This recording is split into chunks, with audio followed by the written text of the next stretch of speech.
I don't really exist, and neither do you. Yet we spend our life terrified of what others might think of us. But here's the thing.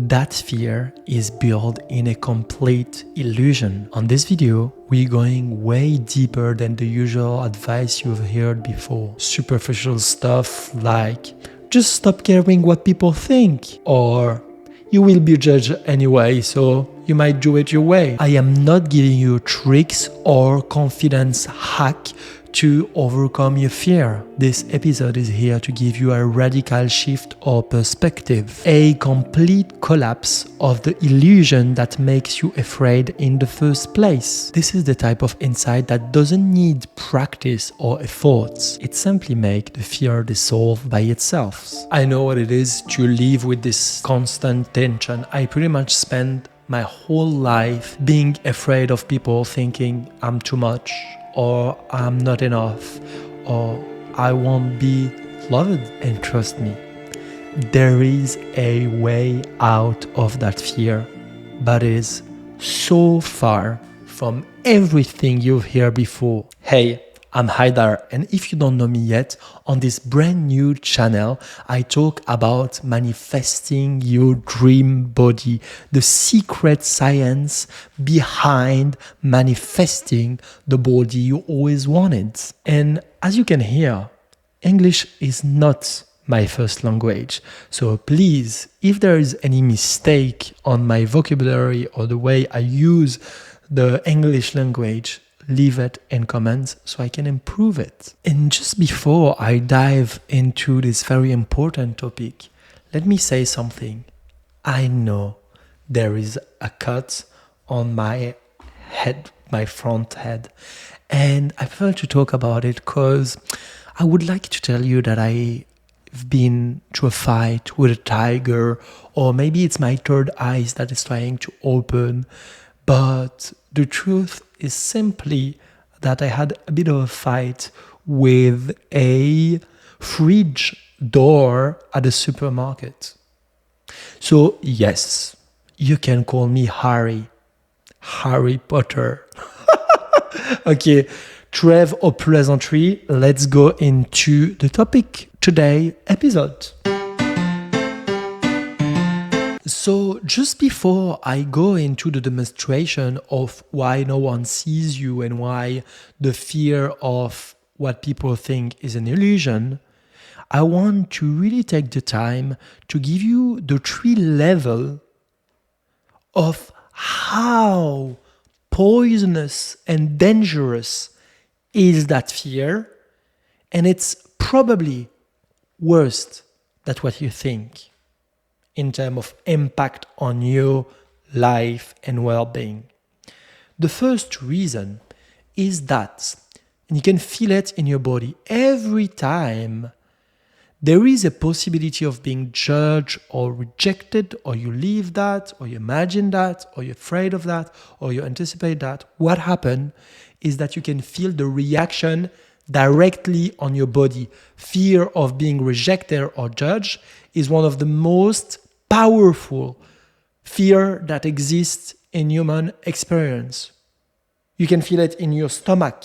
You can feel it on your body. You know, when you suddenly have this, those people are gonna hate me. Did I did something wrong? Blah, blah, blah. You feel it in your body, and it's very, very strong. Why is that? The reason is that previously, like the majority of the history, we were getter, I don't know how we would say that, you know, like we were like cavemen.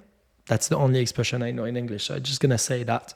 Cavemen. And when we were cavemen, what was happening is that being accepted and included on the social group was a question of life or death.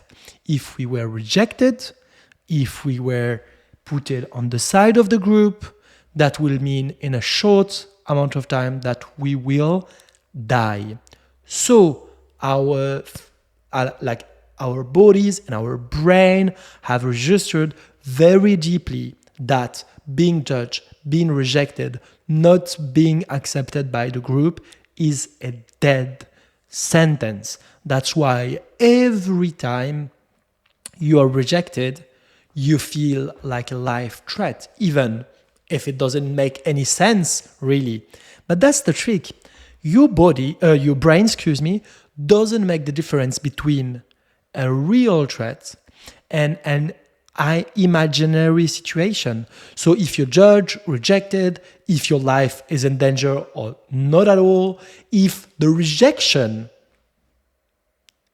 does even exist, or is it just your fantasy that you're creating and your hyper thinking, doesn't change anything, because your brain, when it thinks it takes it as true, and then it does experience it as a emotional experience, and this emotion have a major impact on your nervous system, because every time you have this, you have the survival mode that's going to be activated. And the thing is that not only it's very painful, but also it requires so much of your resources, your energy. Means that if you spend months, years, or decades of being afraid of being rejected or judged by others, what ends up happening is that you're constantly in a survival mode, and this mode is making you exhausted, your nervous system exhausted, emotionally exhausted, and I will say spiritually exhausted, if I could. That is just the first reason. That is the second one, is even worse, is that fear is stopping you of being yourself. Why? It's not even the judgment. It's just the expectation or the fear of being judged, what people might think of me if I do this, if I say this, if I go there, what people will think of me. And this thoughts, those fantasy of what could happen are, in the worst case, if you take them seriously, you take them for reality, and then you obey to those fear, means that you start doing what the fear tell you. The fear tell you, oh, you shouldn't say that. People will think you're stupid. And so you don't say it. Or you shouldn't change that. People will not understand. And you start obeying that. What you do is that every single time you obey your fear, you are actually feeding your fear. And the more you feel your fear, the more it becomes big. And the more it becomes big, the more you feel powerless to this fear. Why? I give you an example. If you go every day to the train station, and one day something bad happened at the train station, so the day after that thing happened, when you go, you're afraid, you have like fear, because your body is like, oh my God, something that did happen here. You have two choices. Or this person gonna keep going to the train station and the fear gonna decrease with the time, because yes, there is a fear, but anyway, I'm doing it. I need to take the train, so I'm going to the train and I will be fine. And the body, the brain, start thinking, okay, one time, two times. Okay, means that I am safe to go to the train station. But imagine that person is too stressed and afraid, so decide to not take the train anymore, to go by bicycle or to, I don't know, take a car. So this person, after that, starts to be afraid to go even close to the train station. And then on the neighborhood and the more this person is actually acting like the fear is asking, like submitting to that fear, the more the brain is like educated and reinforced in the fact, yes, the train station is dangerous. Because if it wasn't, I would have been there. But every time I'm avoiding there, so I am teaching my brain, this is dangerous and I should not do it. And the more you obey to your fear of being judged by people, the more you make it strong, and the more you put yourself in a prison, a small cage you can't escape from. And we'll see why this cage is a complete illusion. But in fact, the consequence of those fears are not illusion.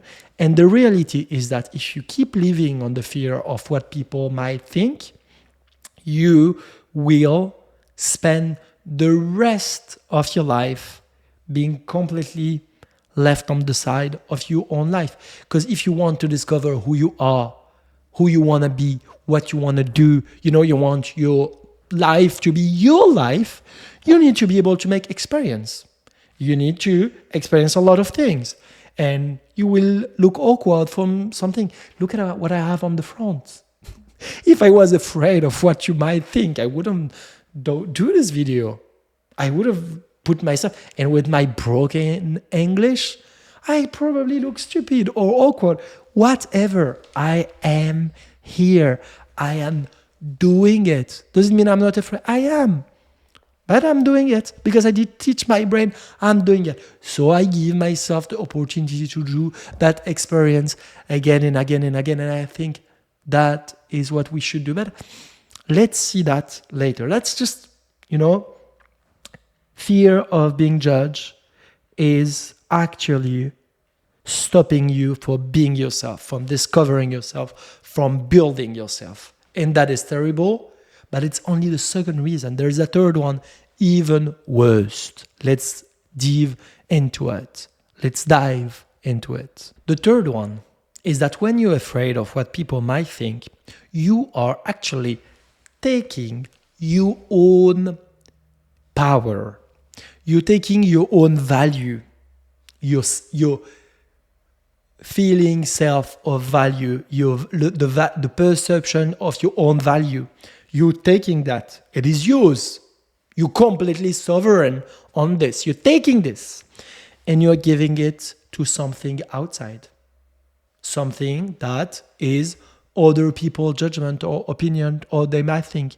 So what you're doing is that you're putting yourself in a misery place where your safety, emotional safety, identity safety, and then even your value, the value you have in a human being is delegated outside of yourself to people sometimes that you don't even know.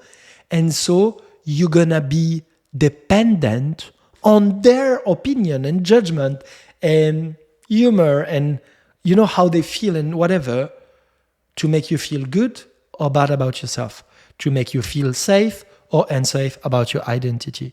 And that is terrible because yes, of course, if people are like feeling good, they're like, hey, how are you? You're so good. I love you. Blah, blah. You're like, oh, I'm loved. I'm good. I'm valuable. And the day after, they're grumpy for no reason. And they arrive, they don't even look at you. And you start thinking, oh, what have I done? Wow. Oh my God. Oh, they're angry at me. And then all you feeling of safety is collapsing, or your feeling of being loved or valued is collapsing. That is exhausting. You can't keep living like this. That is not a way of living.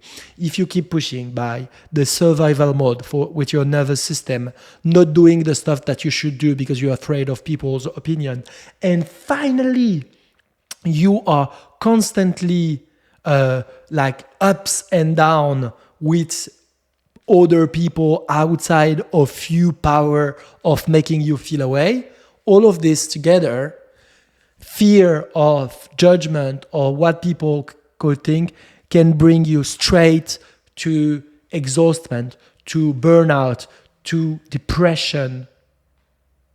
So it is important to discover how to get out of this illusion, and that is exactly what I am about to give you. So stay with me. Second part. Here, I want to explain why did I say that crazy thing. Who is this crazy guy who say I don't exist? And I'm not only saying I don't exist. I'm saying you don't exist. And say, what the fuck is he talking about? Let me explain. I'm going to try to be as clear as possible. See, right now, You're seeing me. You're listening to me, Haidar. And you think, so Haidar does exist. You does exist. Because I'm seeing you, I'm hearing you. And in fact, this is an illusion. And it's not like a philosophical concept. It is a material reality. Let me explain. What you are listening now and seeing now, it's not me. This is not me. This is your own hallucination, representation, projection of who I am through your own perception and filter. No, I will talk about your culture, your, the way you feel today, how tired you are or not, your expectation, your fantasy, all of this will impact the way you see me, you feel me, what you think about me. That is not me. It's the idea you are creating of me inside your world, inside your brain. But deeper than that, in a material way. You say, yeah, but you exist materially. Yes, but I exist materially. And how do you say that in English? Oh my God, my vocabulary is so limited. So there is like photon. I don't know if you say that in English. Photon.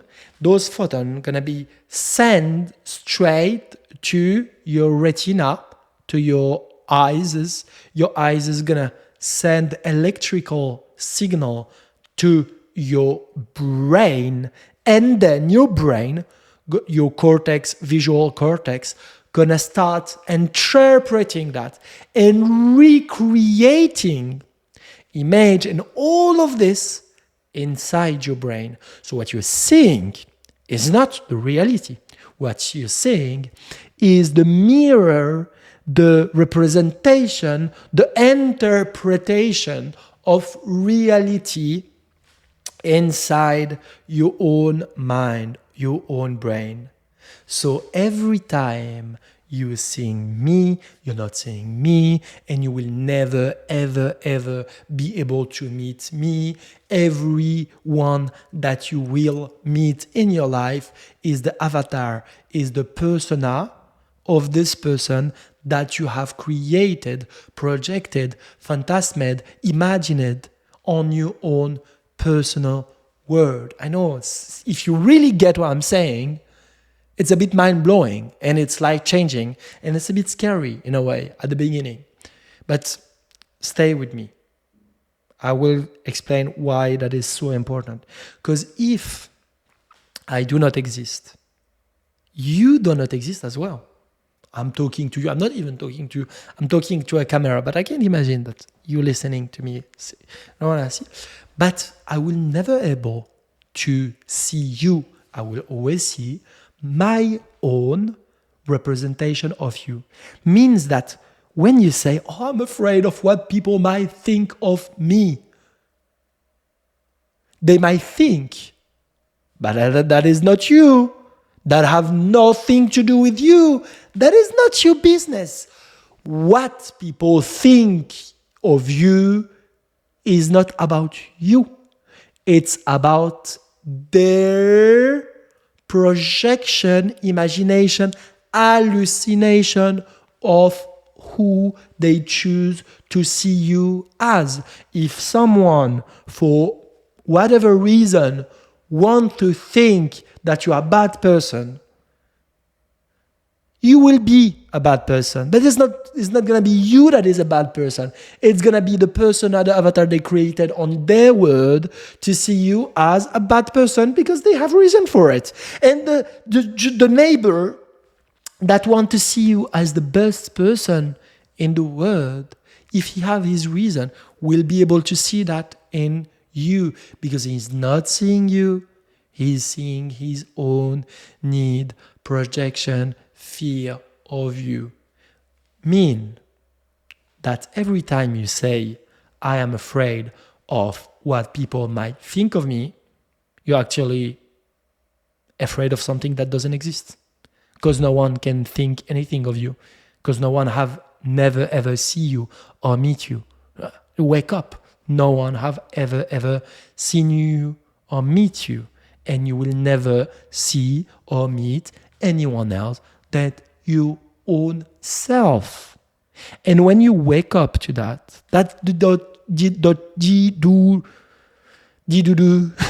change everything. You know what I mean? It changed everything, because start understanding that when you're afraid of people's judgment, in fact, you are projecting, imagining the judgment of someone else on you. But this someone else is you. It's your own mind. It's your own projection. And you might tell me, yeah, Haidar, I get what you're saying, but you know what? It doesn't work, because some people really, they do judge and they might reject me. Okay, first, if you did listen to the point, they are not rejecting you. They are rejecting the version they've created on their own mind. And second, you will never, ever have access to others, people, perspective, mind, perception. You are condemned to be yourself.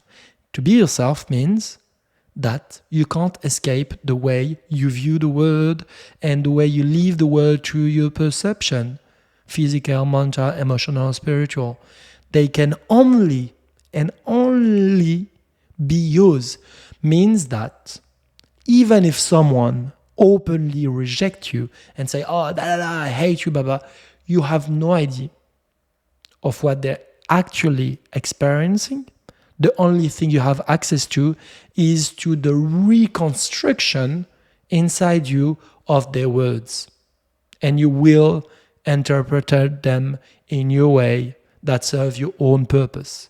But you have no idea of their own, experience from themselves. I don't know if what I'm saying is making sense. Please, if you're listening to that and you're like, okay, I get your point, I understand, it makes sense, or it doesn't make sense, let me know on the comment space. I'm very curious about that. There is actually a story that I like about that the Buddha were talking about.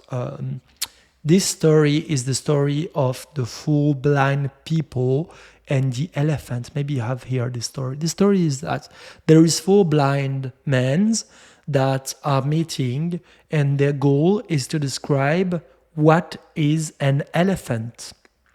And then one of the men is touching the ear of the elephant, and he's like, an elephant is like a big tissue, like a big, like big tissue. And another of this blind person is touching one of the feet of the elephant. It's saying, no, it's like a building, it's like a structure. And another one is touching like, the tail of the elephant, and this person said, no, it's like a snake. It's like a snake. And then who is wrong? Who is right? They're all right. They're all wrong. Why? Because you can't see reality. You can only see your perspective on reality. You have no access to it. When you're watching the moon, you're not seeing the moon. You're not seeing the moon. You're seeing photons that are reflected from the sun to the moon to your retina, to your brain, reconstructed. So you're not seeing. So what I'm saying here is not even about body, about food, about fear, about any of that. It's about enlightenment. It's about spirituality. It's about realizing that you do not live in the word. The word lives inside you. And if you really get that, it will change your life forever. Third party of this video, from the outside to the inside. When you understand what I have been talking on this video, what you're gonna start to understand is that your outside reality means other people, but everything, absolutely everything. There is no exception to that. Everything that is outside of you is not outside of you. It's an illusion. It is inside of you. Means that you can spend the rest of your life trying to change your circumstances. You can try to make more money, you can try to lose weight, you can try to make people like you or love you, you can try to be successful, you can try to accomplish all those things, but you are bleeding your energy, your power, your focus, your life, your time, your all of this, your consciousness in the consequence, in the mirror, in what you think is outside of you. But imagine, you have your hair, beautiful hair, but a bit messy. You wake up with your messy hair, and then you look to the mirror and you see, you're like, fuck, it's messy. I want to, use a comb to, I don't know how we say in English. I want my hair to look better, right? Okay. So what are you going to do? Do you going to take that comb and try to go into the mirror to change the reflection? You might, if you do that, try to do it. You will feel crazy. You will be like, I'm crazy. I'm trying to change the reflection of the mirror without touching my head. And every time you're going to try to do it, you're just going to touch the mirror. Because it's an illusion, it's a reflection. Then, every time you try to change your circumstances, the outside, what is really happening is that you are trying to touch the reflection. The outside, the mirror, means that the only thing that really matters is the inside work you do, your level of consciousness, your frequency, the level of self-awareness, the skill to understand the pattern that are working inside you, and to be aware of those illusions. And when you're aware of those illusions, what starts to happen is that you attain this way of your outside circumstances start changing without effort, without fighting, without anything, just because you have done the work. You have done the deep work. So please remember, you do not live in the world lives inside you. So every time you're trying to imagine, anticipate what people might think or feel about you or reject you, you have to remember that have nothing to do with them, that have nothing to do with you. It is you with you, them with them. There is no connection in here. And you have to understand that all your fear are your fears projected, are your judgment projected. And no one, the people who will judge you or reject you, they are not rejecting you, they're rejecting themselves. They are judging themselves, they are projecting their fear. So please, go out of this illusion and do the real work. And if what I'm saying today is making sense, you get it, but at the same time, you're like, yeah, I need more, or to understand concretely, how do I do this work? How does it work? That's an amazing news, because this YouTube channel is here for that. So stick around, the next episode are coming.